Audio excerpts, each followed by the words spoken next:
The Hives are back with a brand new single, the third one of this new album cycle, called Legalize Living. This is the third one. It's also got a music video as well. So first off, we had Enough Is Enough. That was him kind of boxing around and telling everyone that they're a f***ing bitch, which is a really fun new attitude I've seen with the Hives kind of like spurting up with this new album. It's kind of grittier, they're being swearier. It almost kind of feels like they've stopped caring about kind of the exposure levels that kind of stuff comes with. They're just being the Hives. They came back a couple of years ago with the death of Randy Fitzsimmons, and that album was amazing. I've done an entire video sort of talking about this kind of new era of the Hives, but to reiterate, after what was it, like a 16-year gap of not recording any music at all, but still staying together and still touring consistently, well, actually, no, they released like 3 or 4 tracks, which were all really good, actually. Blood Red Moon, which is for a film I keep on saying I'm going to watch and forgetting about. It's about Swedish witches, I think. That song is amazing. But generally speaking, they didn't release anything big for a while. Then this glorious return with the death of Randy Fitzsimmons. It felt like they were just them back and bigger and ballsier than ever. They got new costumes. They're touring everywhere. The music videos for some of the songs on that album are fantastic. Now they're moving on to this new album called The Hives Forever, Forever the Hives, coming out on August the 29th, which is still quite a ways away. I wonder how much more we're going to get pre the album coming out. Either way, we've got Legalize Living that is currently waiting to premiere. I've got like another few minutes, so we'll check in then and we'll see, because I've actually really liked the stuff from this newer set. I initially wasn't so hyped on Enough Is Enough. I just found it a bit repetitive, but I mean, that is kind of part of the Hive's entire charm, really. And I saw a couple of interviews with Howard and Pele, and he came across really, really likable, really, really good. And then they released Paint a Picture. To start with, the music video for that song is great. It's really, really creative. It's well executed. It's like this kind of fun concept with the kind of pop art influences, and they're all kind of like messing around. The costumes are done like extremely well. The makeup's great.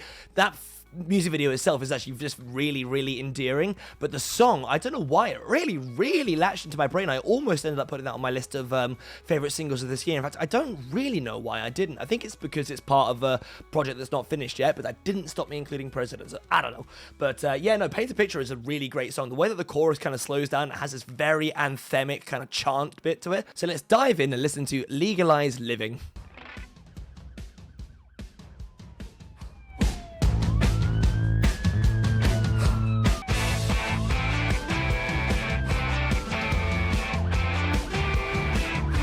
That is a fat riff. The energy that's coming out of this is like excellent. I love the hoo-ha thing. It almost makes me think of like the Hooves or something like that. It's got this sort of tribalistic kind of like energy to it, especially with lots of very tom-heavy drums going on at the moment, and then mixed in with that kind of like clever climbing riff at the moment. Also, it's kind of dripping with energy, with sass, this kind of new grit I've been talking about with the Hives. Very much approve of the intro. Ooh.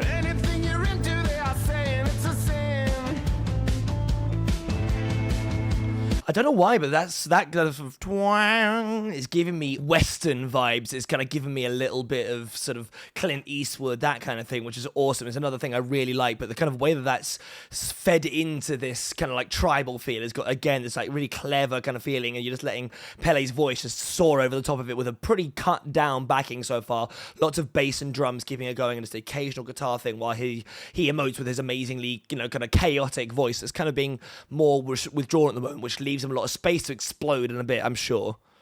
See them singing the songs, but you won't see me singing along. See me burn into the sunset, see me vanish in the sea.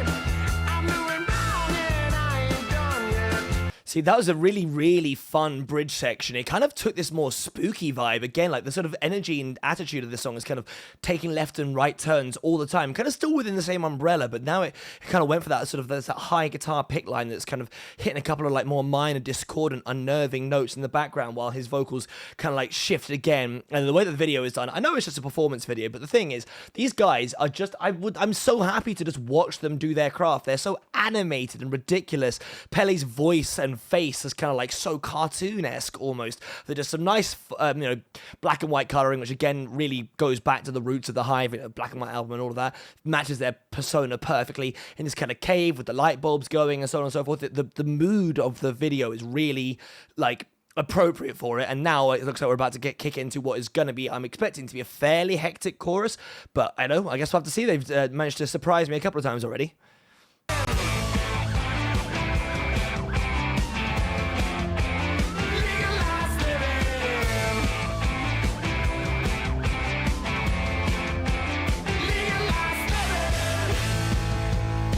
Okay, so the chorus is sort of still following that original riff from the beginning, but you've got that really catchy legalize living, something that we can all chant along to very quickly. You see this song live, by the time they get to that chorus the second time, you'll be able to sing along to legalize living, which is, again, really great, but it keeps us kind of like more understated, cool, kind of tension building. I wonder whether or not this song is actually going to break down into a more kind of like chaotic, screamy thing, or is it going to keep this kind of cool, kind of plodding forward, tom-heavy kind of like mood going throughout the entire thing? Either way, I'm happy.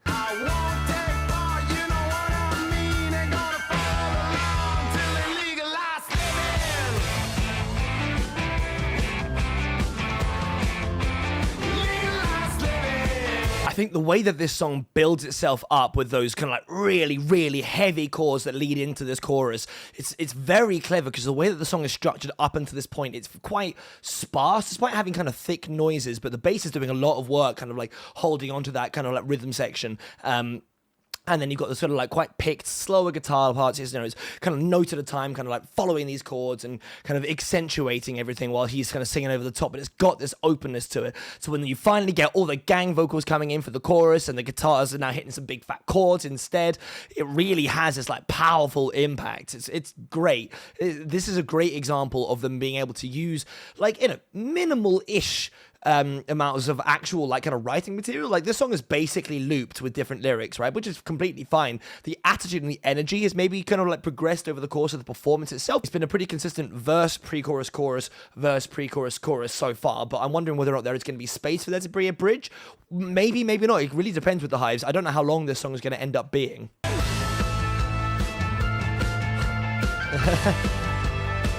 Oh, okay. That weird costume change was very like impactful. It kind of made it even creepier. You got the creepy bits coming back from the pre-chorus now and playing over the chorus, which is a really, really nice way of like layering those ideas and having them coming back. It's like a nice callback. And at the same time, you've now got like spooky Hives with their weird balaclava faces and stuff on, and some strange hair pieces on top of it. It's the way the video kind of complements the song is really, really well done.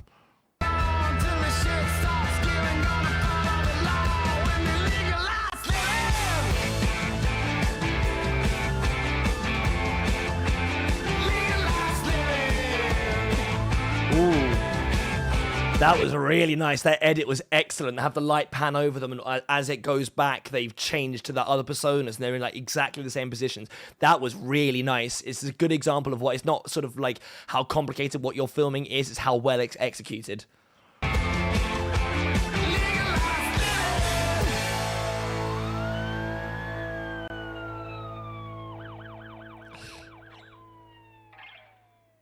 Man, that was great. I think I had an even more positive reaction to that one as I did for the previous two, coming straight out of the gate. Just everything about that was kind of dripping with energy and attitude. It's got this kind of like slightly spooky, sort of horror-inspired feeling almost, which is backed up by the video. But the way that it's kind of like that rhythm, that drum beat just stays the whole way through. You could almost do it like a Blue Oyster style cowbell that runs through the whole thing. It's just very consistent, but that is great because it kind of, you can't stop moving your hips, and the energy, the way that they are moving on the video, especially Howlin' Pelly, gives you this inspiration to like just keep on going forward. The chorus was very catchy. The way that the guitars kind of like thicken out for that bit, and you got that very anthemic chorus was like fantastic. It's just a great.